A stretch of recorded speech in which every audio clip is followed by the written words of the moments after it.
Assalamualaikum warahmatullahi wabarakatuh. Perkenalkan, kami dari kelompok 8 Bahasa Indonesia yang beranggotakan Iftika Ajeng Devtiara, nomor BP 19 16 0053. Yang kedua, Hanisa Putri Esa 19 16 0070, Harsyah Putri Ramadhani 19 16 0074, dan Diva Akuman Valentika 19 16 0077. Kami membuat video ini untuk memenuhi persyaratan dari tugas Bahasa Indonesia mengenai karya ilmiah yang diampu oleh Ibu Ria Febrina, SSM Hum. Kami berasal dari jurusan Farmasi Universitas Dharma Andalas. Assalamualaikum warahmatullahi wabarakatuh. Perkenalkan, nama saya Iftika Ajeng Devtiara. Saya dari BP 19 16 0053. Baiklah, saya di sini akan menjelaskan sedikit tentang karya ilmiah, jenis-jenis karya ilmiah, dan ciri-cirinya. Karya ilmiah adalah tulisan yang berisikan ilmu pengetahuan dan kebenaran ilmiah yang disusun secara sistematis menurut metode penulisan ilmiah dengan menggunakan ragam bahasa resmi. Karya ilmiah merupakan laporan ilmiah yang dapat berupa laporan kajian dan penelitian. Karya ilmiah dibuat untuk kepentingan pengembangan ilmu pengetahuan dan bentuknya dapat berupa makalah, skripsi, dan laporan penelitian. Nah, karya ilmiah ini ada beberapa cirinya. Yang pertama, bersifat objektif atau tidak ada data yang dimanipulasi atau diubah faktanya. Yang kedua, benar dan tepat. Yang ketiga, non-persuasif atau karangan tidak dimaksudkan untuk memberi pengaruh. Yang keempat, non-argumentatif atau karangan bukan merupakan opini pribadi penulisnya. Yang kelima, tidak bersifat emotif. Dan yang keenam, bukan untuk keuntungan sendiri. Karya ilmiah ada dua jenis. Yang pertama, karya semi ilmiah, dan yang kedua, karya non-ilmiah. Saya akan menjelaskan terlebih dahulu karya semi ilmiah.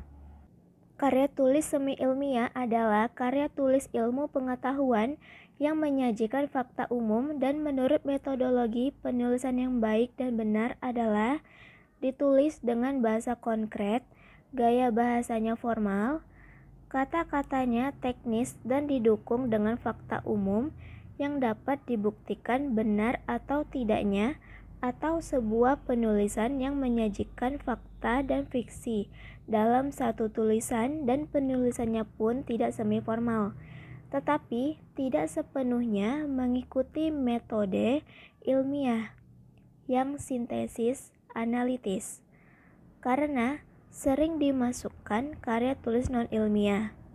Maksud dari karya tulis non-ilmiah tersebut adalah karena jenis semi ilmiah memang masih banyak digunakan. Misal, dalam komik, anekdot, dongeng, hikayat, novel, roman, dan cerpen. Nah, karya semi ilmiah ada beberapa cirinya. Yang pertama, fakta disimpulkan secara subjektif. Yang kedua, melebihkan sesuatu. Ketiga, persuasif. 4. Gaya bahasa formal dan populer. 5. Usulannya bersifat argumentatif. Yang keenam, ditulis berdasarkan pada fakta secara pribadi penulis. Jenis karya ilmiah yang kedua adalah karya non-ilmiah. Karya non-ilmiah adalah karangan yang menyajikan fakta pribadi tentang pengetahuan dan pengalaman dalam kehidupan sehari-hari. Bersifat subjektif, tidak didukung fakta umum, dan biasanya menggunakan gaya bahasa yang populer, atau biasanya digunakan atau tidak terlalu formal. Contohnya adalah dongeng, cerpen, novel, dan drama. Karya non-ilmiah memiliki beberapa cirinya. Yang pertama, berdasarkan fakta pribadi. 2. Tulisan subjektif. 3. Gaya bahasa populer. 4. Bermakna konotasi. Yang kelima, tidak mengandalkan hipotesis. Yang keenam, dramatisir, persuasif, dan imajinatif. Dan yang ketujuh adalah emotif. Baiklah, saya Hanisa Putri Esa dari BP 19160070 akan menjelaskan tentang jenis karya ilmiah.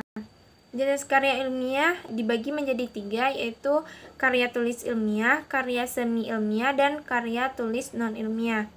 Yang pertama yaitu karya tulis ilmiah, yaitu didasarkan pada hasil peninjauan yang isinya dapat dipertanggungjawabkan kebenaran ilmiahnya. Karya tulis ilmiah ini digolongkan dalam 11, yaitu 1. Laporan penelitian yang ditulis berdasarkan penelitian. Yang kedua yaitu skripsi, tulisan ilmiah untuk mendapatkan gelar sastra 1 atau sarjana 1. Yang ketiga yaitu tesis, tulisan ilmiah untuk mendapatkan gelar sarjana 2 atau master. Yang keempat yaitu disertasi, yaitu tulisan ilmiah untuk mendapatkan gelar sastra 3, yaitu S3 atau doktor. Yang kelima, surat pembaca yang berisi kritik dan tanggapan terhadap isu tulisan ilmiah. Yang keenam yaitu laporan khusus, kasus-kasus yang dilandasi dengan teori. Yang ketujuh yaitu laporan tinjauan, yaitu tinjauan karya ilmiah dalam waktu tertentu. Yang kedelapan, resensi, yaitu tanggapan terhadap suatu karangan atau buku yang memaparkan manfaat karangan atau buku tersebut bagi pembaca. Yang kesembilan yaitu monografi, yaitu berupa hasil atau disertasi. Yang ke-10 yaitu referat, yaitu tinjauan mengenai karangan sendiri atau orang lain. Yang ke-11 yaitu habilitasi, yaitu karang-karangan penting yang dikerjakan sarjana Departemen Pendidikan Nasional untuk bahan kuliah. Contoh dari karya tulis ilmiah ini yaitu makalah dan skripsi atau tesis. Yang kedua yaitu karya tulis semi ilmiah, yaitu penulisan yang menyajikan fakta dan fiksi dalam suatu tulisan yang ditulis dengan bahasa konkret dan formal. Kata-katanya didukung dengan fakta umum yang dapat dibuktikan kebenarannya. Contoh dari karya tulis semi ilmiah ini yaitu artikel, resensi, terus resum dan ringkasan. Yang ketiga yaitu karya non ilmiah, yaitu karangan yang menyajikan fakta pribadi tentang pengetahuan dan pengalaman dalam kehidupan sehari-hari, bersifat subjektif, tidak didukung fakta umum, dan gaya bahasanya tidak formal. Contohnya yaitu dongeng, novel, cerpen, drama, dan roman. Selanjutnya, contoh dari karya tulis ilmiah, contohnya ini yaitu tentang isolasi kumarin dari kulit buah sundai. Terdiri dari abstrak, pendahuluan, metode penelitian, hasil dan pembahasan, kesimpulan, dan daftar pustaka. Pada abstrak yaitu terdiri dari rangkuman karya tulis dari penelitian. Pada pendahuluan berisi tentang latar belakang, rumusan masalah, tujuan, dan teori dari penelitian. Selanjutnya itu metode penelitian. Metode penelitian yaitu menjelaskan cara yang digunakan pada penelitian. Selanjutnya, hasil dan pembahasan yaitu hasil penelitian dan analisis temuan dalam penelitian. Selanjutnya itu kesimpulan. Kesimpulan yaitu berisi kesimpulan hasil dari penelitian tersebut. Selanjutnya daftar pustaka. Daftar pustaka ini itu referensi dari karya tulis ini. Itu referensi dari penelitian yang dimasukkan dalam karya tulis. Assalamualaikum warahmatullahi wabarakatuh. Nama saya Harsya Fitri Rahmadani, BP 19160074. Baiklah, saya akan menjelaskan tentang diksi.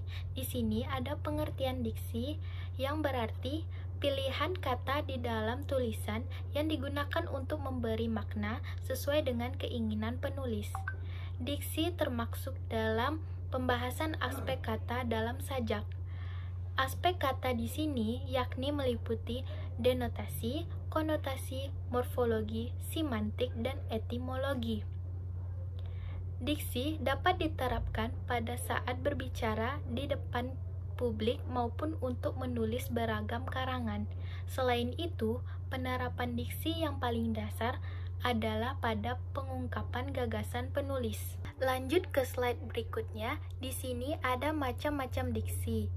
Yang pertama yaitu berdasarkan maknanya dibagi menjadi dua, yaitu makna denotatif dan makna konotatif. Makna denotatif adalah makna yang sebenarnya dan suatu kata atau kalimat. Contohnya, Budi selalu kerja keras untuk mendapatkan hasil terbaik. Yang kedua, makna konotatif adalah kata atau kalimat yang memiliki arti bukan sebenarnya. Contohnya, Mario adalah seorang kutu buku. Ia tahu banyak hal. Macam-macam diksi yang kedua yaitu berdasarkan leksikal. Contohnya seperti 1. Sinonim. Sinonim adalah pilihan kata yang memiliki persamaan makna. Penggunaan kata sinonim biasanya dimaksudkan untuk membuat apa yang dikatakan atau dituliskan menjadi lebih sesuai dengan ekspresi yang ingin diungkapkan. Contohnya, seperti kata mampus dengan mengekspresikan pengungkapan yang kasar. Yang kedua, yaitu wafat dengan mengekspresikan pengungkapan yang lebih halus. Yang kedua adalah antonim. Antonim merupakan pilihan kata yang memiliki makna berlawanan ataupun berbeda. Contohnya adalah besar dan kecil. Yang ketiga yaitu polisemi. Polisemi merupakan frasa kata yang memiliki banyak makna. Contohnya seperti kepala. Kepala yang dimaksud di sini yang dapat bermakna bagian tubuh yang terletak di atas leher atau dapat juga bermakna bagian yang terletak di sebelah atas ataupun depan. Yang keempat ada homograf. Homograf merupakan kata-kata yang memiliki tulisan sama tetapi memiliki arti dan bunyi yang berbeda. Contohnya di sini ada Dila sedang makan tahu goreng di warung. Yang kedua, Dila tidak tahu bahwa hari ini hari Selasa. Pembahasannya, kata tahu pada kalimat ini memiliki ejaan yang sama. Pada kalimat pertama menunjukkan makanan dan kalimat kedua menunjukkan lupa akan hari. Yang kelima ada homofon. Homofon merupakan kata-kata yang memiliki bunyi yang sama tetapi berbeda makna dan ejaan. Seperti contohnya di sini, Rima rajin menabung di bank. Yang kedua, Bang Dimas merupakan kakak Rima. Pembahasannya, kata bank dan bank memiliki lafal yang sama, namun memiliki ejaan dan makna yang berbeda. Pada kalimat pertama menunjukkan tempat, sedangkan kalimat kedua menunjukkan arti saudara. Yang keenam ada homonim. Homonim merupakan kata-kata yang memiliki ejaan dan bunyi yang sama, berbeda makna. Contoh di sini adalah 1. Pada awal bulan ayah selalu menerima upah kerja. Yang kedua, bulan purnama terlihat sangat jelas karena langit tidak berawan. Pembahasannya, kata bulan pada kalimat pertama dan kedua, kata tersebut memiliki lafal dan ejaan yang sama, namun berbeda maknanya. Jika pada kalimat pertama menunjukkan tanggal, sedangkan kalimat kedua menunjukkan bulan di langit. Yang ketujuh ada hiponim. Hiponim merupakan kata yang maknanya telah tercakup di dalam kata lainnya. Contoh di sini yaitu kata salmon. Salmon yang telah termasuk ke dalam makna kata ikan. Yang kedelapan ada hipernim. Hipernim merupakan kata yang telah mencakup makna kata lain.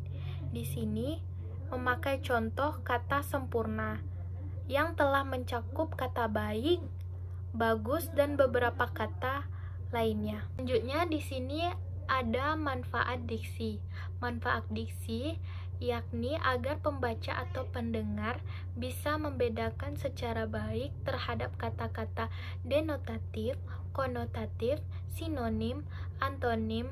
Sedangkan bagi penulis, diksi bermanfaat agar penulis bisa membedakan kata-kata yang ditulisnya sendiri dan kata-kata yang dikutipnya dari orang lain.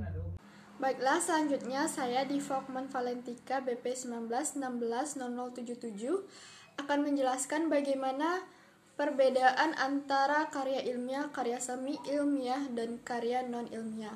Yang pertama yaitu dari struktur bahasanya. Pada karya ilmiah, dia menggunakan struktur bahasa yang baku. Pada semi ilmiah, dia menggunakan struktur bahasa formal dan populer. Serta pada non-ilmiah yaitu konotatif dan populer. Pada struktur penulisannya, karya ilmiah menggunakan yang pertama pendahuluan, inti, penutup, dan daftar pustaka. Pada semi ilmiah, dia menggunakan fakta, opini penulis. Selanjutnya, pada karya non-ilmiah, yaitu dia menggunakan orientasi, konflik, klimaks, dan anti klimaks. Selanjutnya yaitu fakta-fakta yang disajikan dari yang pertama yaitu karya ilmiah, yaitu faktanya berdasarkan pengamatan. Selanjutnya semi ilmiah, dia berdasarkan fakta umum yang bersifat subjektif, dan karya non ilmiah dia berdasarkan fakta pribadi. Selanjutnya unsur-unsur yang dimuat yaitu pada karya ilmiah ada angka, kata, tabel, gambar, dan grafik. Sedangkan pada semi ilmiah dia memuat kata, gambar, dan grafik. Pada non ilmiah ada angka dan kata. Selanjutnya sifat karangannya yaitu pada karya ilmiah dia sifatnya itu eksposisi dan deskripsi. Sedangkan pada semi ilmiah dia itu bersifat argumentasi dan persuasif. Pada non ilmiah bersifat persuasif, narasi, dan deskripsi. Pada sikap penulis, berdasarkan sikap penulisnya, pada karya ilmiah dia bersifat objektif dan impersonal. Sedangkan pada karya semi ilmiah dia bersifat subjektif, dan pada karya non ilmiah bersifat subjektif dan imajinatif. Dan contoh artikelnya yaitu pada karangan atau karya ilmiah itu seperti jurnal ilmiah, skripsi, tesis, dan disertasi. Sedangkan pada semi ilmiah contohnya seperti editorial, opini, tips, dan resensi buku. Yang terakhir pada non-ilmiah contohnya seperti novel, roman, dan dongeng. Baiklah, selanjutnya yaitu persamaan antara karya ilmiah, karya semi ilmiah, dan karya non-ilmiah. Dari ketiga jenis karangan di atas mempunyai kesamaan yaitu sama-sama merupakan karya tulis. Karangan merupakan karya tulis hasil dari kegiatan seseorang untuk mengungkapkan gagasan dan menyampaikannya melalui bahasa tulis kepada pembaca untuk dipahami. Baiklah, sekian presentasi dari kelompok kami, kelompok 8. Bila ada salah dan janggal, kami mohon maaf. Saya sudahi dengan wabillahi taufik wa hidayah. Assalamualaikum warahmatullahi wabarakatuh.